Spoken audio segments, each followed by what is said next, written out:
Get ready to whiten those knuckles and hold fast as we talk the most dangerous, daring, and epic sea stories ever told.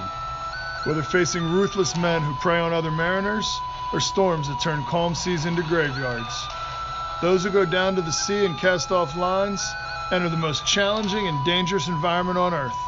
Only here will you hear their stories and the lessons gained through their experience. I'm your host, Phil. And I'm Bill. And we welcome you aboard They Had to Go Out podcast.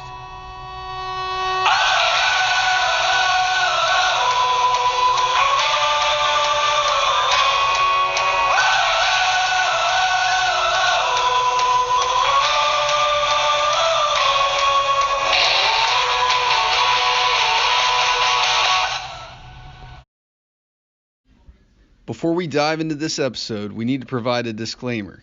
The views expressed on this podcast are those of the individuals involved and are not to be construed as official or reflecting the views of any government agency or military service. This podcast is an independent effort with no government association.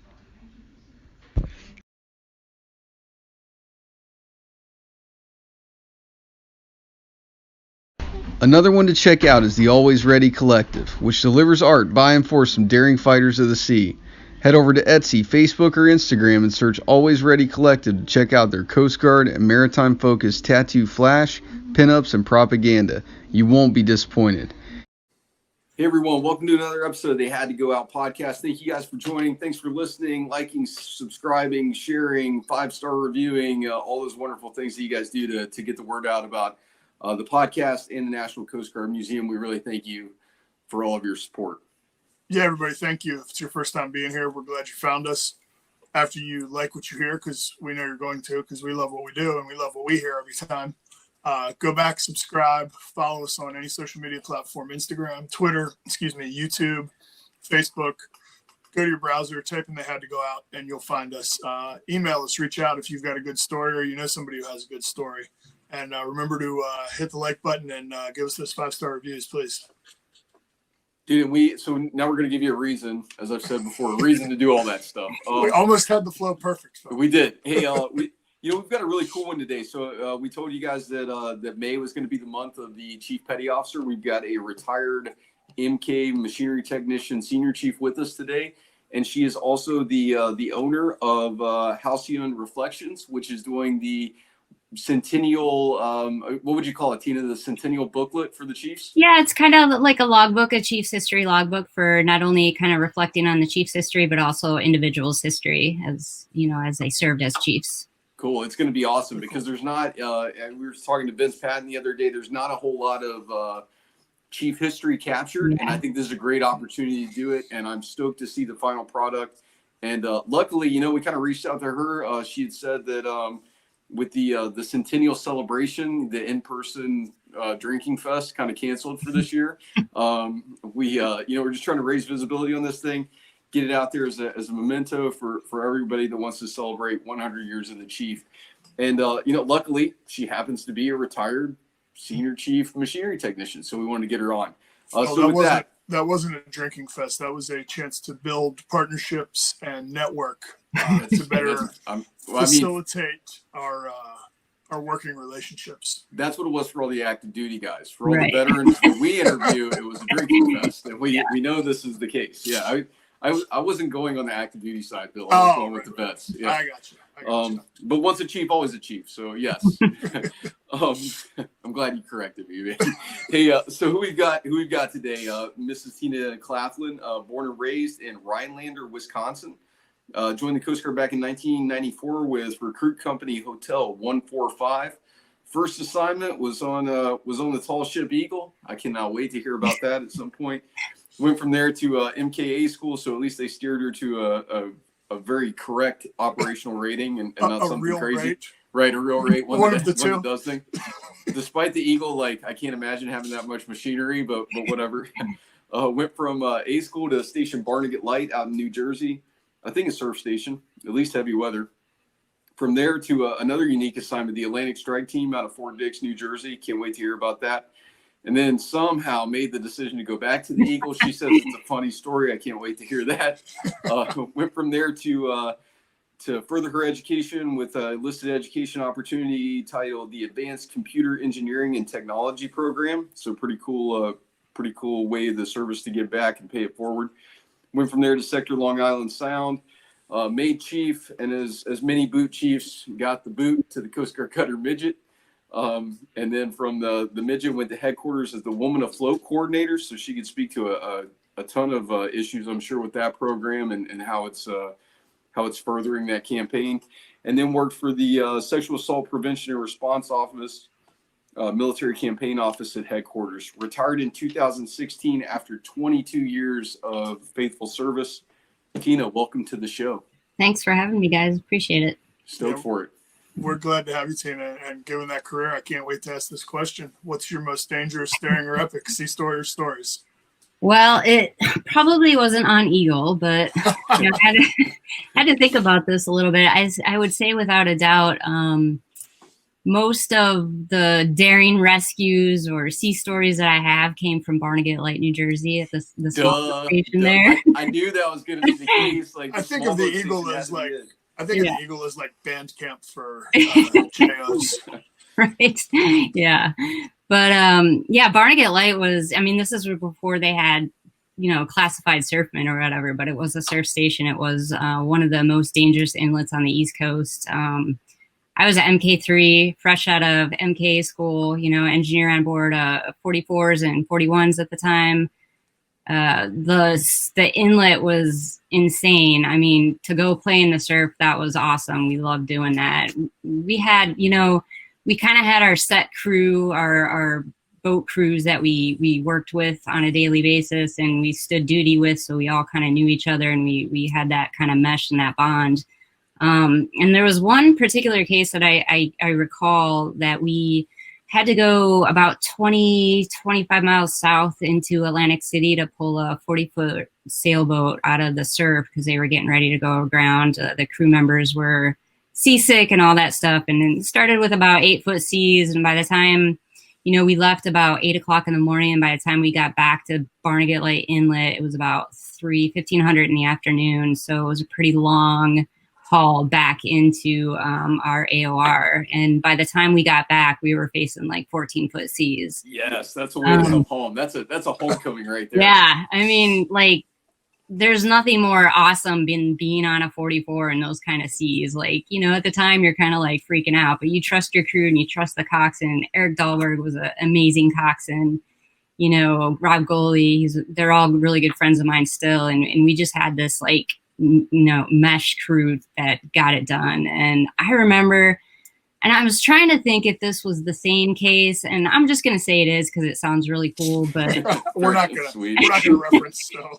Eric would take that 44 and he backed in, went stern to into the inlet because the waves in the inlet was so crappy that, we had to like take the seas off the stern, and that sailboat that we were towing behind had to get in without us capsizing it. And he, we're pointing out like waves, yelling off waves, and he's watching the sailboat and we're watching going into the inlet, and, we got it in, we all survived. And, Eric can probably tell you a much greater story. He's a good sea storyteller, so you should have him on the show.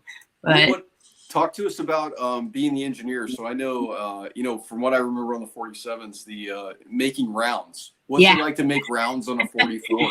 I mean, basically, you just go down there and you kind of like brace yourself, open the hatch, and you kind of go in and you do like hold on, try not to burn yourself on the Detroits, and go in, check, make sure nothing's like blowing up, and get out and back up on deck. So fire and flooding at that point, right? That's all you're really looking for.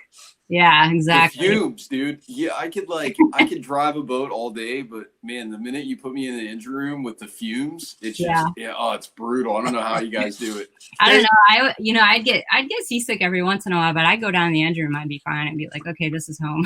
You're good. It's warm and it's not wet. Yeah. It's an MK thing, Phil. They thrive on it. I don't know how. They need the smell of diesel to live. I don't know. Brutal. Well, so when you guys were towing back in, talk to us about the inlet right there. So, I mean, you said it's Is it breaking the whole time? It's breaking. It's like Yeah. a big washing machine. I mean, they're crashing all different directions. You don't have like a set coming in that's consistent, and you're just all over the place. And that bar would change so much because of the, you know, the sand washing in and out, and it just would change a lot. So the coxswains really had to read the waves and read that bar and know it, like, you know tomorrow. So they were. You hear all that, you West Coast surfmen. It's confused on the East Coast. It's I was just getting ready to say not 18-second periods between swells and stuff. Yeah, that's right. good. And 8 feet on the East Coast is not 8 feet on the West Coast. That's a very different world. Yeah, that's 8 feet of like brutal backbreaking chaos. Yeah. That half a second later, here comes the next one. Right. Yeah. So when you guys are towing the sailboat back in, it's breaking, right, at the time. Mm-hmm. Yeah. So what like where are you at? Where are you positioned? Because that's huge. I haven't towed in the surf before. I get it. Like that.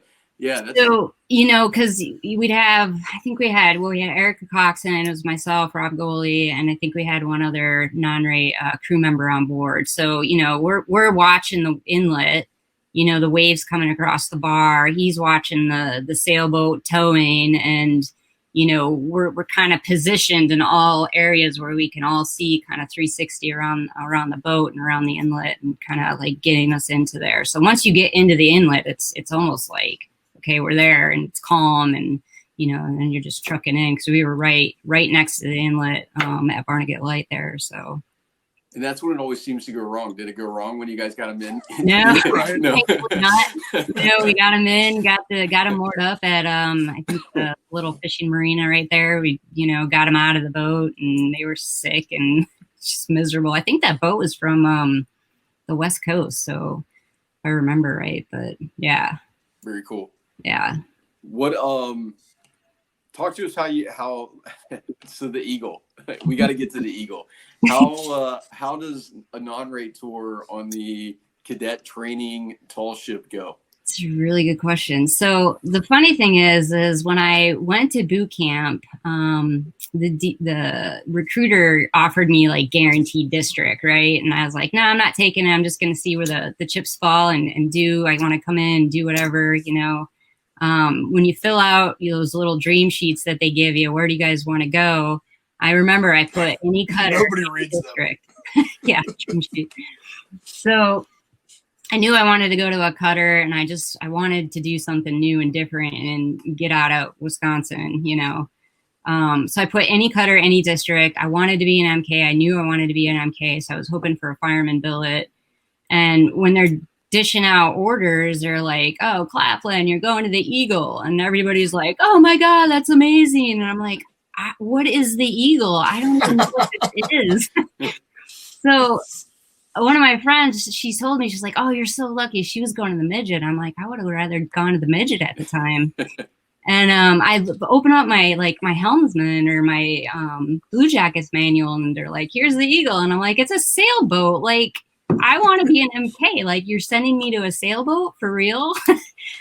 So, you know, I was like, all right, well, that's cool. And then I went home, you know, on leave. I told my uncle, he used to be in the Coast Guard, and he's like, oh, you got the best billet, blah, blah, blah. You're going to have so much fun. You're going to learn so much.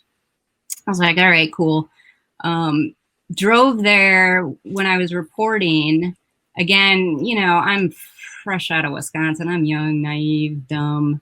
Drove there, got to New London, and I don't know, have you guys been to New London? I mean, it used to be a pretty bad area. It still kind of is. But, it was not nice in the early 2000s, for sure. So, like, I'm 19, and I'm driving in at, like, midnight, and I have, like, 2 days before I report, so I had to stop and get gas and stop at a hotel, and there's cops, like, you know, running around the hotel building, just checking on things. I'm like, this is interesting. I thought the Eagle was going to be at the academy. And so the next day I drive to the academy, and there's no Eagle. I'm like, I don't even know where this boat is. Like, so I stop into the work life office and ask for help. Like, how do I get to this boat? And I'm reporting, I'm nervous, I'm scared. So one of the young lieutenants there worked at the work life building. She brought me the next day to report and get on board, salute the wrong end of the boat. And the non-rates are all there staring me down. And I'm like, just judging hard right away. Yeah, That's what they do. And they're all rough looking. They're full of paint, all deckies, and Right. like this is weird. So did you get a fireman billet on there? I did actually. I did Okay. get a fireman billet. So, and it actually turned out pretty cool because, I didn't have a lot of like engineering knowledge. So to learn engineering on, a sailboat, but it had all the basic equipment that I would have needed to learn at that level of my career. So, Right. and because it was a training ship, the focus was on training, and you could follow along with the cadet training programs to learn all these systems. And I learned so much on that boat, probably more than I would ever have in any other unit in the Coast Guard. So I was really fortunate to actually get Eagle. And the crew, we were a small crew, and we had cadets all summer long, and then we had officer candidates, spring and fall. It was just go, go, go, go. But when you're just the crew on board the ship, it was a great billet. We had a lot of really good people on that boat. So How big is the crew on Eagle, the permanent crew? So I think in 94, it was like less than 50. And I think it wavers around 50, 60, maybe more now. I think they have. It's a good size crew. Yeah. That's like the perfect size, really, because everybody. Yeah. It's big enough to get away from people you don't feel like seeing for a day Yeah, or two. exactly. Yep. So, yeah. Well, that's your MO too, man. It's got to be big enough so I can get away from people that I don't. No, Yeah. That's why I loved my tour on the 210, because I knew everybody on board. It wasn't a huge crew, but if I didn't really want to see you, I could avoid you for a day or two. Yeah. Yep. Hey Tina, do you ever watch Below Deck Sailing Yacht or whatever it's called, something like that? Have you seen it? I don't think so. No. Well, they run like a yacht. Anyway, they're on a sailboat. I don't know anything about sailboats, especially like tall ships. But every time, it's like they're motoring around, on their engine with the sails down, and then the sails go up, and everybody's like, "We're sailing," and then they get this like this. I can't describe it. Like a euphoria stare kind of thing. Is the same thing happen on Eagle? Is it like, we're sailing, and then everybody's happy? I mean, it is down and just sail, and it's so quiet, and you're just like cruising, under sail. And I got to have some fun. I just got to climb the mast and do some stuff up there, and but there was a lot of engineering work. That boat was old and it was falling apart, and you're busy, so That's just typical Coast Guard. Well, right, yeah, every apart, boat in Coast Guard, yeah. Mhm.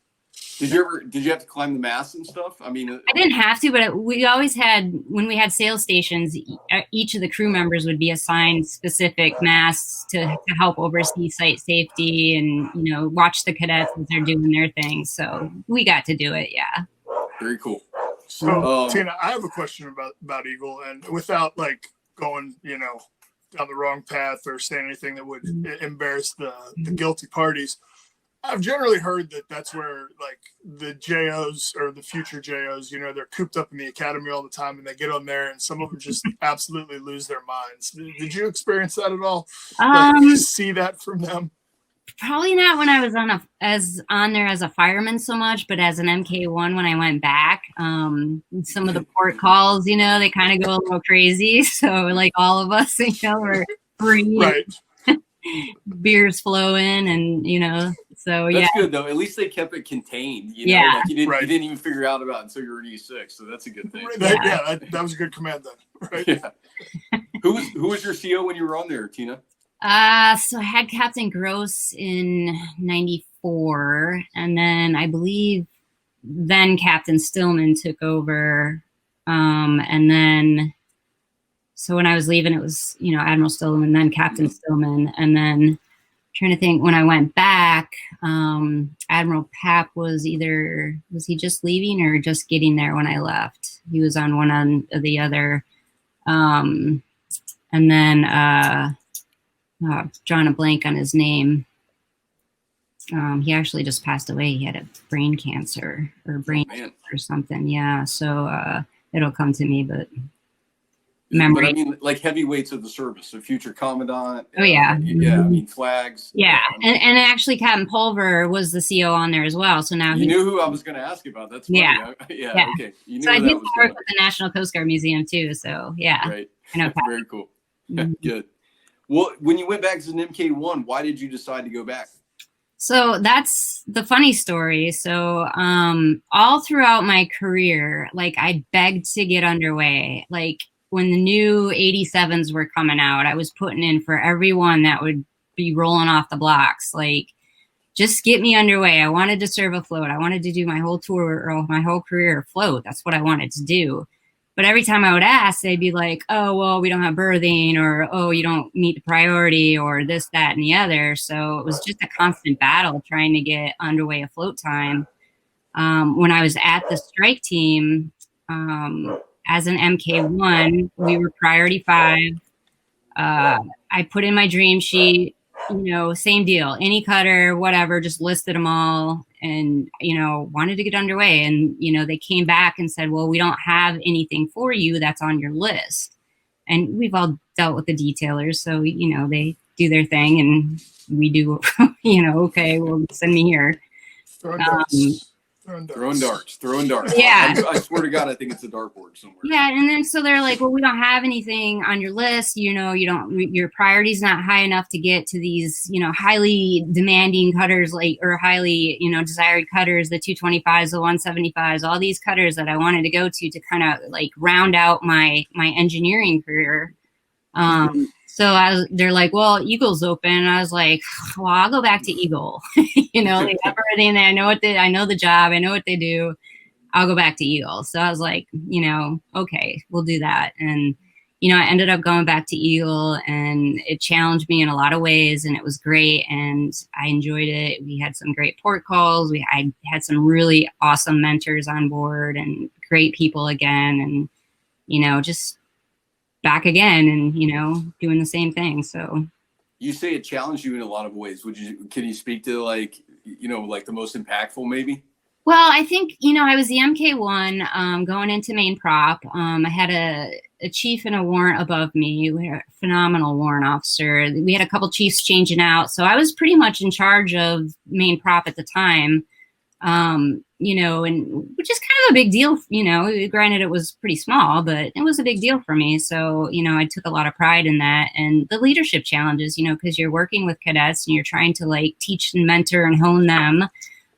So you have that all summer long, and then you have your own like shop, your own crew trying to keep motivated and, get them, on board with things. And we had, just the equipment, I then moved over to A gang, took over A gang, when the other MK1 left, and then we had all that equipment. So you're all over the place, all over the ship. So you never got a rest, right? Like between main prop, because I remember being on ships and like every patrol was different. It was either main prop had a miserable patrol or A gang had a miserable patrol, and it seemed like it went back and forth. Yeah. Since you did them both, like you got everything. I mean, I'd say main prop for sure was a lot easier. Yeah. Oh, we're sailing. Okay, so now we can, go take a walk up on deck when you're the EOW or do whatever, But A gang, it's all the creature comforts. Everybody's complaining about the air conditioning, the refrigerator, the reefers aren't working, the RO, we're not making enough water. It's just like all the time. So it was challenging in those ways, which was just good. So Tina, you're one of the few MKs that we've had on so far. Could you, like, for anybody, because I'm sure a lot of people that are listening don't know what main prop A gang is. Can you just like? Oh, sure, yeah. Yeah. So main prop that's your main engine room. That's where your main engine systems are. And so usually the divisions are split into main prop or A gang, which is the auxiliary equipment. Auxiliary equipment basically was everything outside of the engine room. Mm-hmm. Main prop was engine room, shaft, boilers sometimes, at least on Eagle, but so it's usually split in those two divisions for at least the MK side of things. Perfect. I would have had no idea how to explain that. So thanks for explaining it to me. Yeah. Yep. Guy. Yeah, your water, your air conditioning, all the things that, the comforts of life, that's A gang. So you learn to love your A gang people. Except for the toilets, right? The toilets is the DCs? Yeah, well, it depends. Usually depends what's broken. Yeah. So the DCs had like the actual toilets. We had the actual like containment systems. So when, the tanks were clogged or whatever, that was ours. And then yeah. Phil, just remember a story this one way. time of like a relief valve on Eagle. Like Oh my God. Like, do you know what I'm talking about? Yeah, I've heard that. What happened with that? What was that whole So thing? this actually happened. It's happened quite a number of times. So the That's funny, main, dude. Of course it did, right? Because we can't fix it. We just got to keep like yeah, so the responding. main ventilation shaft for the toilets, the sewage tank, went up the main mast and kind of was like, you know, it's like the vent. So the vent goes up the main mast. And when I was at MK1, I think we had a guy standing EOW, and we came back to the ship after we were on port call or whatever. We came back to the ship, and he was usually we would flush out the systems. Like if we were emptying the sewage tank, we were tied up to the shore ties and emptying out the sewage tank. We'd then turn on the fire main system to flush everything out.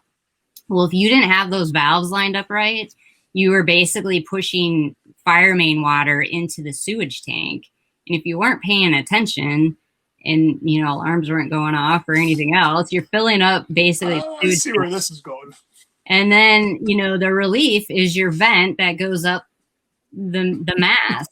And You know? so what do we use? The Schitzel, or because it was the Stacels or something like that. Yeah. So dumping sewage, gallons of raw sewage, mostly pumped out, but sewage all over the main deck is not a fun thing to do. Oh, because And like on two people valves are sometimes, lined up, right? Like, the story I heard was like a young cadet standing under this thing, and then it starts raining poo from the sky.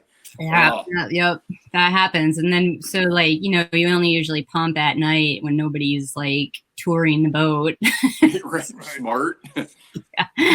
Yeah, so that happens. Yeah, maybe they've got it fixed by now. I don't know.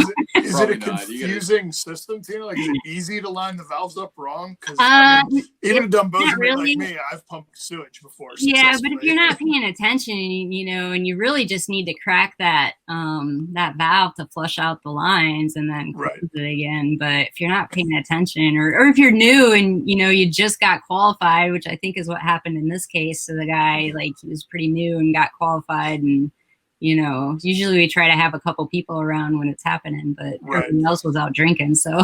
Right. What was your import duty section like on there? Like, how many people to stand watch import? Permanent crew, we didn't have very many. The cadets would get qualified and stand like quarterdeck watch, and they'd give the tours, you know, because we roped off the main decks to give tours every time we pull into port. So they did a lot of that. They did a lot of the mess cooking.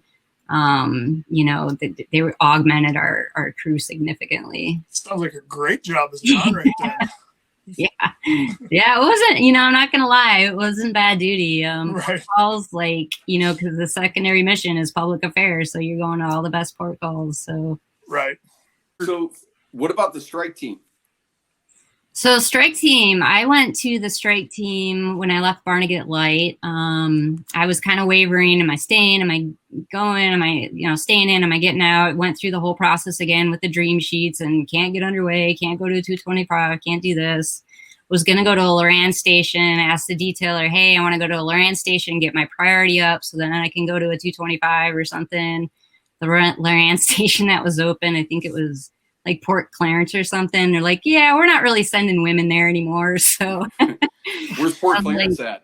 Huh? Where was it at? Where's Port Clarence? Like one of the islands of Alaska, like the ocean. Good times. Yeah. So fortunately I didn't go there, but and then I was like, well, you know, what's this strike team all about? I saw the Coast Guard bulletin. It had the guy scrubbing ducks full of oil. So I was like, that looks kind of cool. So, and then I was like, oh, if I go there, you know, I can get some different specialized training. If I do decide to get out, I can use that. And so that was the interview process. I had to interview with them, and, you know, they had to tell the detailers yay or nay. So I got orders to strike team. That was in 99.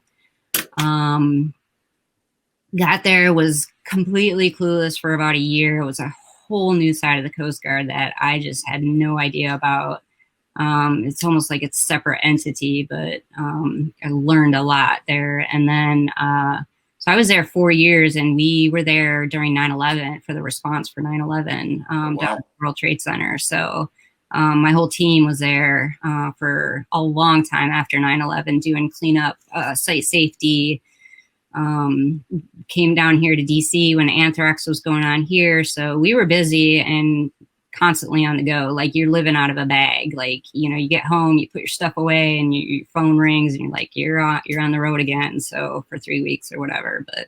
And what was the, so what's the, I guess 2 questions. What's the mission of the strike team? And then what was your like specific role there? So, you know, they do pollution, chemical and hazardous materials response. So under like a lot of times the EPA, so the EPA can call up the strike team and say, we have this Superfund site and we need team members to come and do site safety or air monitoring or any of the specialized functions that we did. I went there, I was at MK2, so I was in the engineering department division, was trained on, you know, first response as far as the level A, B, C, and, you know, D response. We had response. Could you put on the cool suit? Yeah. Yeah, all right. Yeah, the level A. Yeah. Mm-hmm. So there was like 3 levels of response. You had a response member, response technician, or response supervisor. And I think I was a supervisor when I left that last year. But different levels of like what you did on different sites. So a lot of my first job was a tire fire in Sycamore, Ohio. So that was like the very first job response I went on. You're like, what am I doing here? Yeah, I know. You're like, okay, so you know, I'm asking myself like, what? I didn't even know this was like the Coast Guard did this. So, and of course, everybody there is like, Coast Guard, what are you doing here? So. How does that play out? Well, now we got to talk about it. We got to talk about the tire fire in Ohio. So many ridiculous jokes pop up in my mind for the tire fire in Ohio. Well, because the tires, when they're on fire, they leach off like oil and they go into like the tributaries and the streams and they get in the waterways. So we had to set up these like underflow dams to get the oil kind of, you know, blocked off and barricaded off. So, yeah. Very cool. Who would have thought? Like, right. Was it on the Ohio River or what? Yeah, so it would have eventually gone into the Ohio River. So we weren't actually on the river. It was actually in the middle of like nowhere, but, you know, eventually the oil kind of makes its way there. But Tina, that's crazy. You went from a tire fire in Ohio to 9/11 to an anthrax scare in the nation's capital. Like, yeah, I know. Just like everything. U.S. Coast Guard, man. First career, you know, go to the strike team. That's a Coast Guard commercial right there. Tire fire, for sure. anthrax. Yeah, no, it was cool. I learned a ton, and you know, just most of like, you know, kind of what we were in charge of. We had hydraulic pumps and we had oil skimmers and we had kind of, you know, all the chemical gear. We were just getting into like chemical and biological response. I went through schools that taught you how to respond to tank cars and rail cars and any type of hazmat. You know, we went through Army radiation training because we were right there on Fort Dix. We had a lot of training with the guys there. So just anything and everything. So I'm thinking, Tina, like, you know, they hand out those CBR kits to boat crews. You know what I'm talking about, right? With the mask and the tie suit and stuff. Yeah. And I mean, you kind of take it seriously, right? If we ever got to put this on, it's good to know. Mm-hmm. But you're like, when you dress out in level A gear, I'm assuming just seeing that stuff would be a whole nother level of, man, this is real. This is legit. Real. You know? Yeah.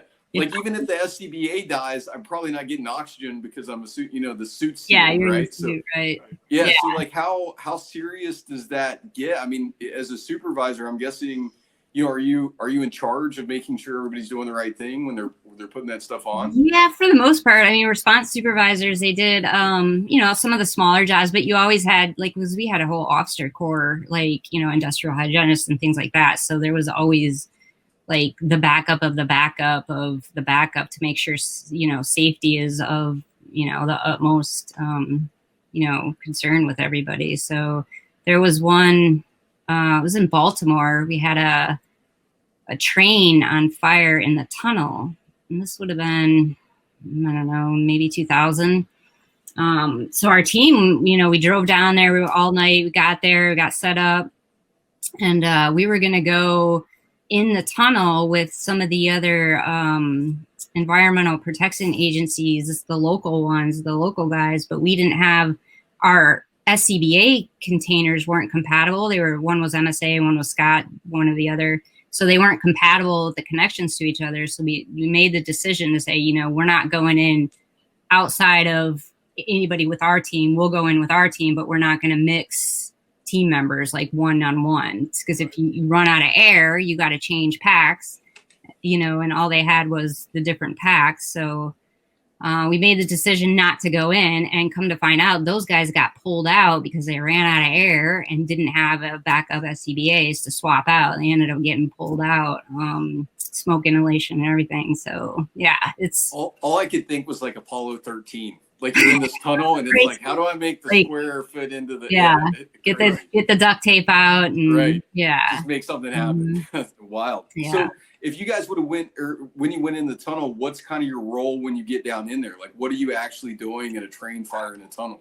Well, a lot of it is, you know, you have to do like an assessment of what's going on so you can do the proper response to it. So, right. So as long as like safety of life is paramount, you check and make sure, you know, the stuff that was on fire, you know, there was a rail car on fire, and then there was other rail cars that had different chemicals in them. So you have to know what you're going into, checking manifests and knowing that, okay, if this catches on fire, this dangerous chemical is going to be really bad. So you're basically doing an initial assessment, doing some air monitoring and checks like that. You're the eyes for the responders that are like on the back end, kind of planning everything out. So you're reporting back what you're seeing and things like that. So, dude, where's that recruiting photo? You know, of like of you in the level A suit, the train on fire. I'm in a tunnel that's submerged. Right. Like, yeah. Wild. Yeah. What a cool mission. Seriously, what a cool mission. Yeah, anthrax was interesting because when we responded to that here in DC, like I think a couple of our guys were in a room where they forgot to shut the ventilation off, and they weren't in SCBAs yet. So there was a potential that they were exposed to anthrax, and like the whole like response personnel that was responding to this, you know, the Senate Hart building, going in these different buildings and checking for anthrax or, you know, buildings or whatever. We're all on like high grade antibiotics, doxycycline, cipro. They're just like giving it to us like candy, like, here, take this, it'll protect you. And it's like, okay. Yeah. Crazy. Yeah, I can, you know, like even the anthrax vaccine, when you get the shot, I always tell people it's like the most painful shot I've ever got. It's like number 3 and number 8 or something. Yeah. But it feels like your arm's falling off. I was fortunate enough to avoid that. They were having some supply issues when we were supposed to get it. Yeah, Score I for managed you. to avoid that one too. Yeah. You're terrible. Who knows what I would have by then. So in the anthrax thing, same thing, like air monitoring and just trying to make sure the space is cleared. Yeah. Like, did you get to see the white powder? You know, like, did you guys? We didn't come across really anything. A lot of it was senators asking us to do things like pick up these important documents or, you know, feed their fish or water their plants. You're like rolling up into John Boehner's office. Like, hey, I'm gonna feed your fish for you, sir. Yeah. That's good. That's awesome. What a crazy That's why mission. it's not on a recruiting poster, Phil. Yeah, I guess so, huh? Right. Dude, I love this podcast, man. You never know, like, you just never know. You never know what you're gonna hear. It's amazing what you find out, right? It really is. Well, Tina, what about let's talk about your underway tour on the midget. So you finally got there. I did, yeah. I was like, yeah, this would have been nice when I was in MK2, thanks. Now I'm in charge of A gang. Not a clue about a 378. So where are the sales? Yeah. Yeah, exactly. That's a lot of A gang there too, huh? Oh my God, yeah. It was good though. I enjoyed being underway again. I enjoyed doing that side of the missions again. And again, challenged just running a shop that's like all this equipment everywhere, trying to keep things like maintained and running. And it was a lot, but had great crew and, you know, just, we did some cool stuff. You know, we got some drug runners, you know, there's nothing better than being on a 378 and listening to the turbines light off and then just going, you know, that's pretty cool. So yeah. That's cool that even the engineer says that. Cause I would think you're like, oh my God, don't break it. You know, awesome. She was A gang. They weren't her problem. Yeah, I know. Okay. Yeah, that's right. Yeah, the auxiliary stuff. Yeah, just don't clog the toilets. We'll be okay. Right. Yeah, that's DC1's problem. Yeah, unless it's the tank. No, I Right. learned that today. Yeah. You did. You did. No, I had my fireman was cleaning out the toilet or the sewage vacuum tank one time, and he got sprayed full of crap. Oh, Poor guy. He had like, you know, dude, we're all so juvenile. We're just laughing at like poop Yeah. stories. he was I a know. good sport about it You though. can't help it though. Yeah, right. Yeah. I think so- every cutter has that underway story. Like every tour on every cutter, somebody gets sprayed with doo doo. Yeah. Yeah. Right? Yeah. So we got a guest on. We have a like somebody watching us live. Matty Wood. We Bill and I both know him. I know, crazy. Matt, He'll good to see appreciate you. the doo doo stories. He had a question for you though, Tina. He asked, and I'm gonna reframe it. When you were talking about the Eagle, he asked what was the best port call, and the worst port call. I would ask you, what's the best port call on the Eagle compared to the port call on the Midget? So I would say, let's see, best port call on Eagle was for sure Madeira, Portugal. That was actually my last port call before I transferred off of there. Beautiful place. It was amazing. And it might have been the best one just because I was leaving and, you know. Everything stops being your problem. But we did a whole Europe tour when I was at MK1 there. So we went all over Ireland, Germany, France, Scotland. I mean, like the dream places that I missed out when I was a fireman, but I got on the other end. So, and of course, like Midget, I think our only port call was like Golfito.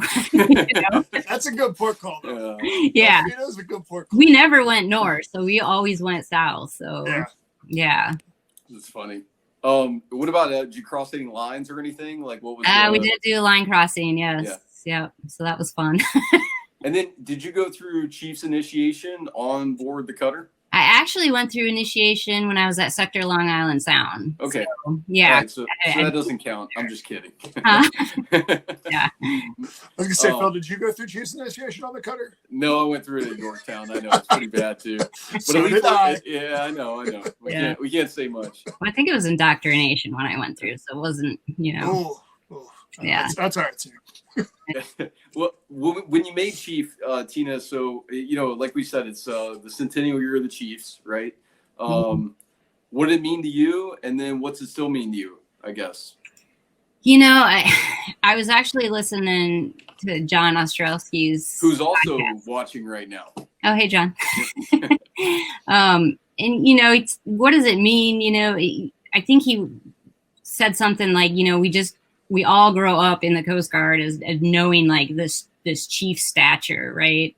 And either, it's like, oh, here's the chief or whatever. But on Eagle, like we had the Chiefs mess and, initially they were all really scary and intimidating.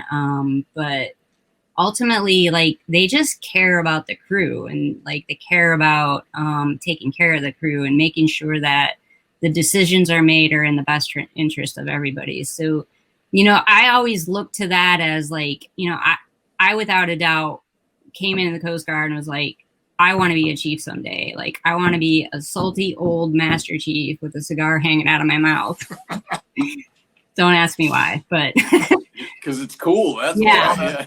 why. So I just had, I had great chief mentors. I had a few not great, but you learn from both sides and you try to establish your leadership and your mentorship based on, how you want to be treated. And I just really hoped that I had been a chief for the younger guys to look up to and girls to look up to and, and recall that that's how like my chief treated me. So I'm going to, carry that on to how I'm going to treat other people. So I just think it's just a position that's unlike any other. Like you have this technical ability side that you've learned and grew up, learning through the Coast Guard. And then you have this kind of leadership mentorship that, ultimately I never felt ready, but I think as a chief and you grew and you learned to lean on other chiefs, I think you continue to grow as a chief. You kind of have to fake it till you make it, kind of thing. So, I mean, I don't know if I ever really felt ready, but I did the best I could. So.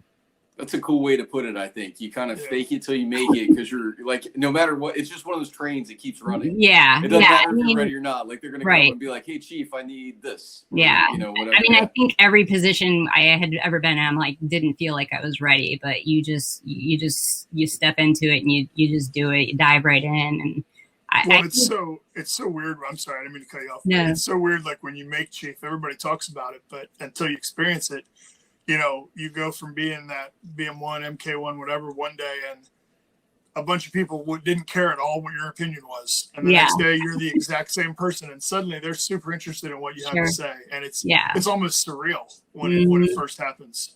Yeah. And, you know, the whole time coming up as a junior petty officer, I was like, oh, when I make chief, they're going to listen to me, you know?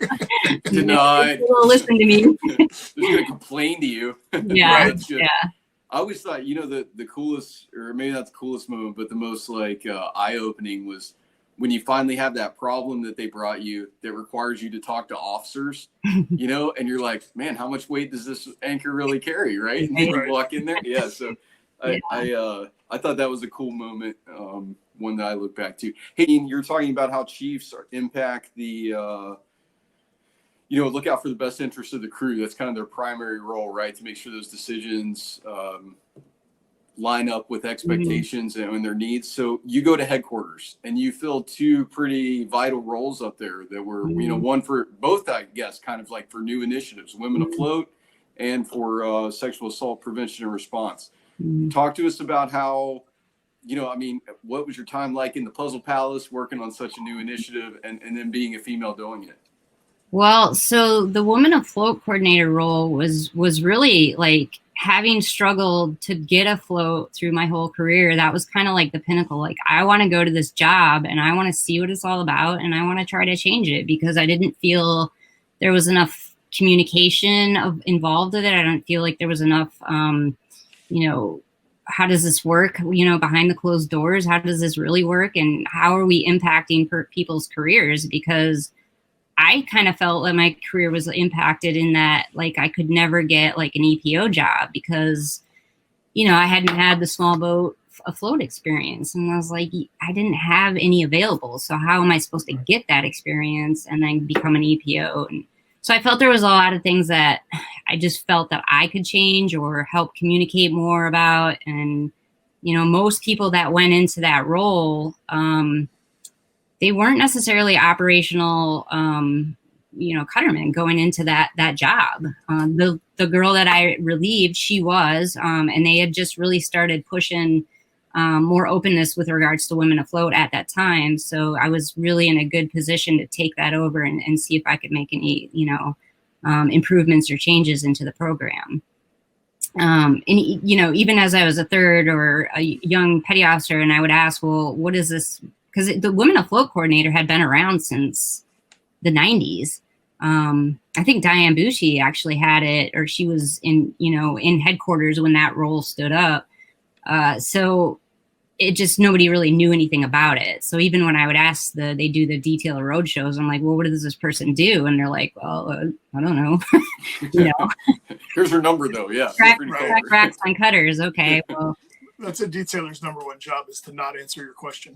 Yeah. So, you know, that was kind of like, if I'm going to like leave the Coast Guard, that's the job I want to leave in. So I took the job. I was fortunate enough it was open. I short toured off a midget, which, you know, was able to take that job and move into it. And, you know, I kind of went in really high charged and excited. Like, they want me here. They want me to change things. And then headquarters was tough for me. Like, I'm not going to lie. Like, it was hard in the fact that, like, I just didn't fit in very good. So you're a chief, but yet, like, headquarters is so top heavy. You're really just, you're a chief, but you're really not, you don't have that kind of authority like a chief does at a small boat station or a smaller unit. Right. So it was a tough position for me to go in, but I absolutely loved it, because I felt that when women, you know, pushed out communications and women were actually calling me and asking me about afloat opportunities, they were asking me about, you know, I really hoped that I could inspire other women to get underway and take those chances and take those tough jobs. And, do whatever I could possibly do to make sure that they could get into a cutter by rack availability and assignment availability, and work with the detailers in that regard. And for the most part, the detailers were really open to what I was trying to do. Some weren't. I was not a detailer, so I was a coordinator, so I didn't have any authority to detail women to ships. I had to work with that detailer, and if they didn't feel that was the right position for me, even though I had that rack open, and in order to maintain that cutter as a mixed gender cutter, I had to fill that rack with a woman. They had other things that they were worried about as well, so priority and things like that. So it was a tough job, but I loved it. I loved working with women and hopefully mentoring them into getting underway and afloat. So. Yeah, and you see, I mean, I'd say they definitely picked the right person for the job, because I mean, you've talked about twice, at least that your assignments were impacted because of opportunities. Hopefully it's gotten better. And I'm sure you said a solid example to go. I think people going into that job now, I think they go into it because they want to, instead of just, there's, this person's a colo and we're going to throw them there and they can just track racks on spreadsheets. So. Were you at the old headquarters or the new one? I started at the old one in Ballston, and then we moved. I got pulled into a different work group thing. We moved into the old headquarters. Yeah, there was like 3 headquarters. So Ballston was where EPM was, and then the old headquarters where everybody else was. And then in the mall? Was that the mall where yeah, it was in the mall, right? Yeah. Man, dude, the first time, remember the deployable operations group? I remember I got called. I don't know why, but I had to go up to the office, and I'm like, I drive there and I'm like, dude, this is at a mall. Like, what are we doing? Yeah. And then made a phone call and they're like, yeah, just walk up, like take the escalator to the second floor. And we had it pretty good over there. Crazy. That's wild. It's right behind the Baskin Robbins. Yeah. Go get my Starbucks every day. Unreal.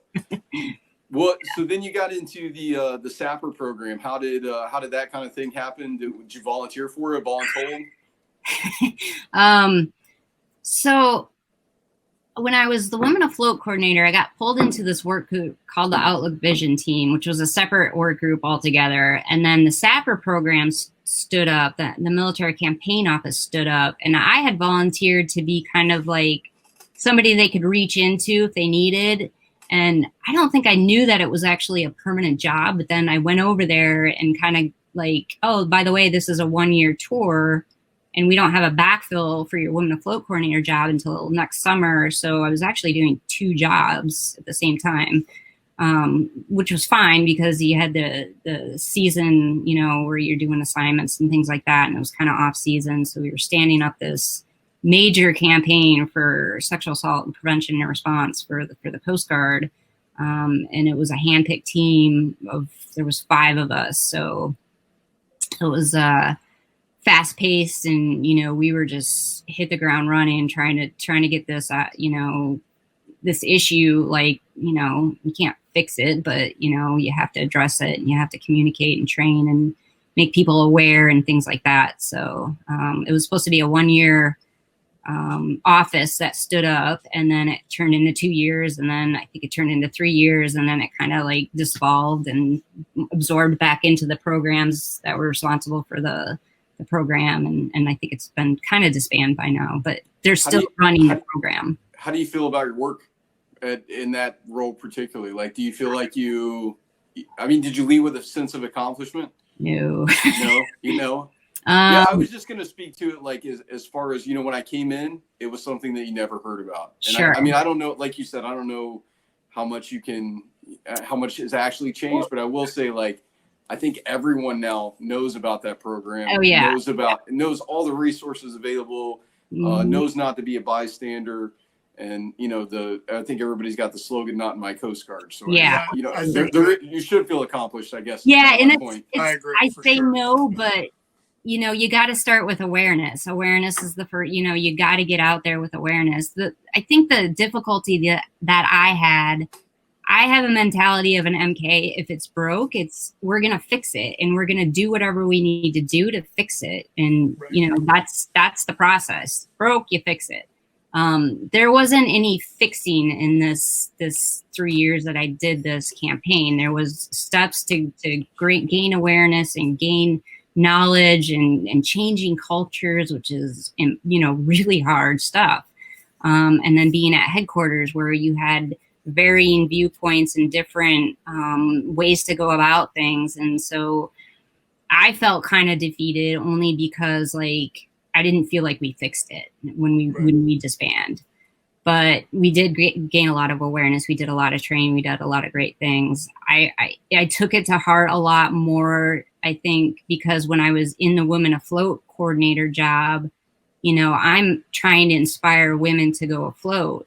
And then I go into this other job and then I'm seeing these same women, some of them coming off of cutters because of the situation, that happened. And that was like, it was tough on me. I think it was tough on me emotionally. And I think I left the service kind of with that emotional kind of like baggage, so yeah. I got you.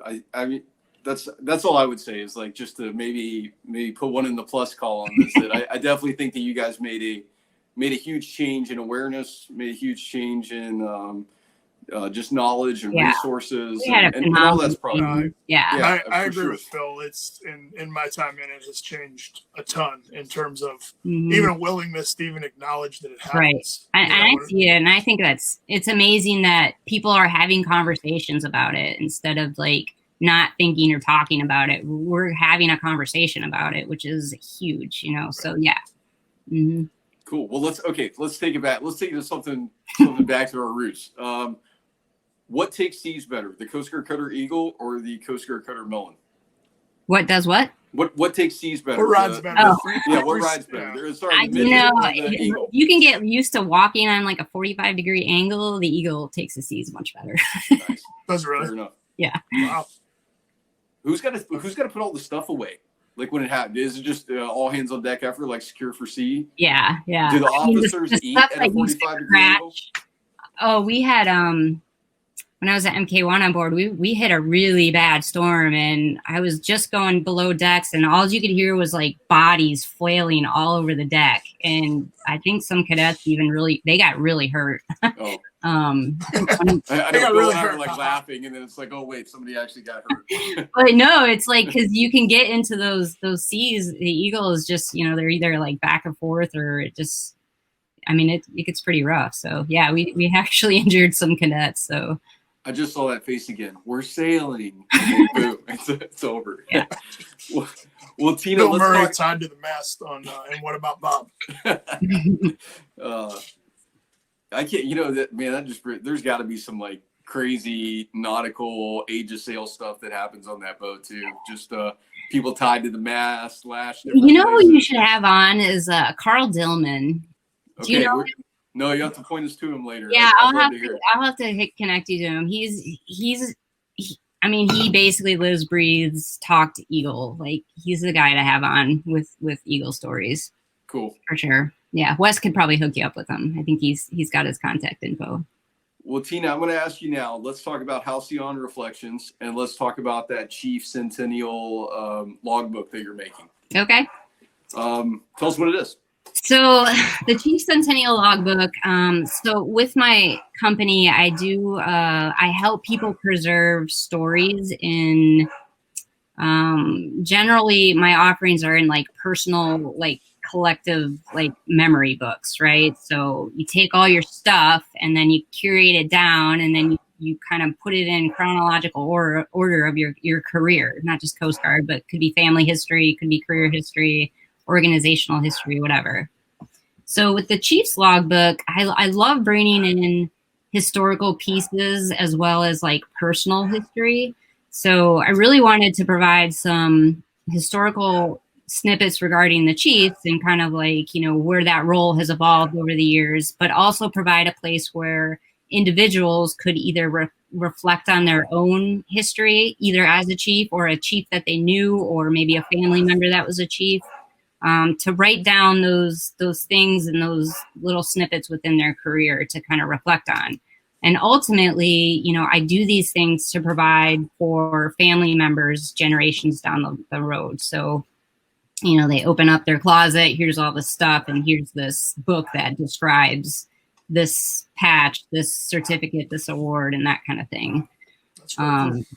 Because It's our very cool. We're history- gonna buy 2 of them when we get off here. By the way, good. you're gonna tell us like where, because I haven't bought mine yet. So I'm gonna buy one. The podcast is gonna buy mine, and it's gonna buy Bill's. So Awesome. there we go. There's 2. I'm all for it.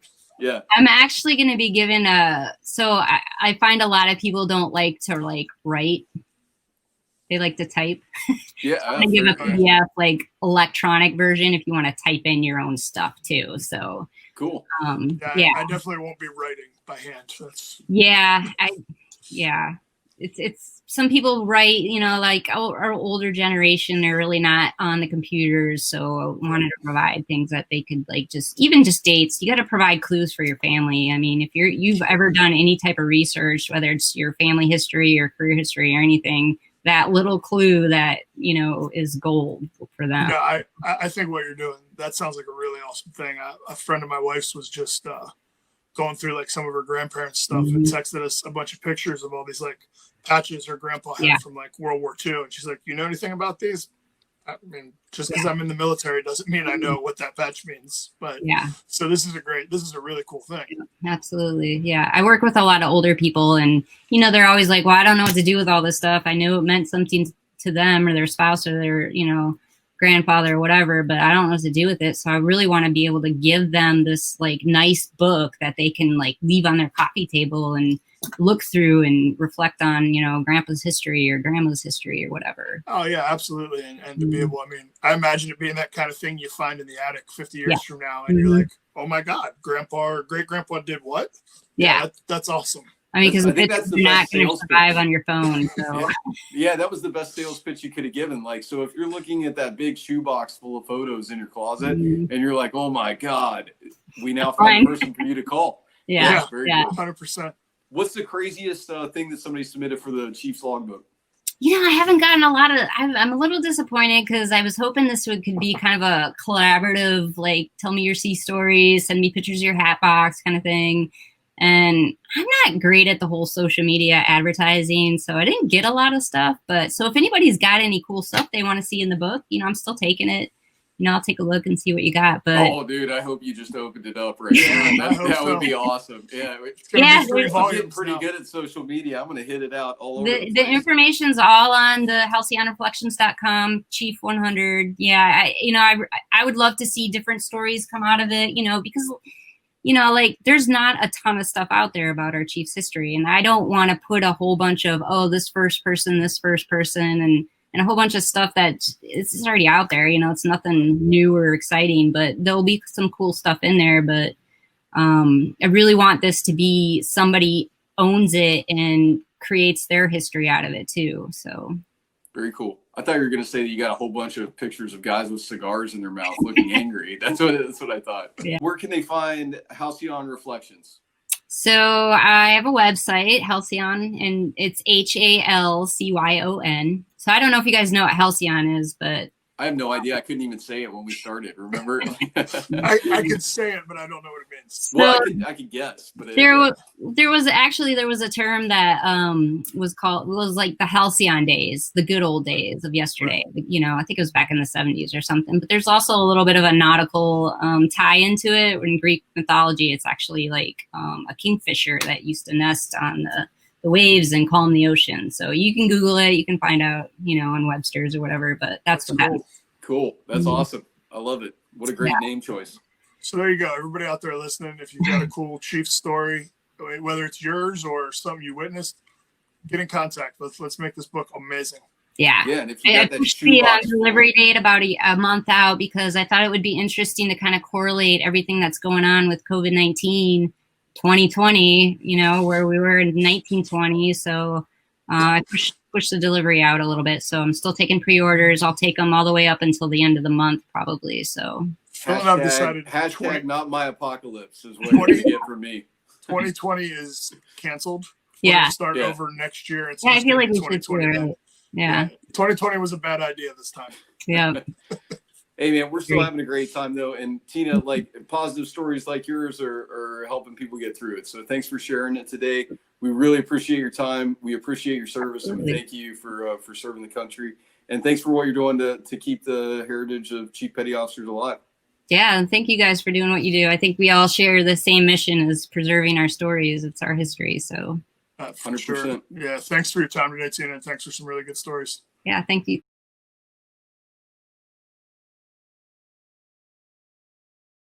Another one to check out is the Always Ready Collective, which delivers art by and for some daring fighters of the sea.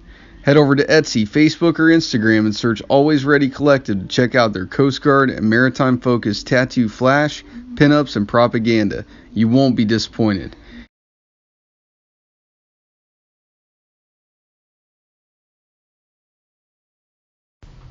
Thanks for taking the time to listen.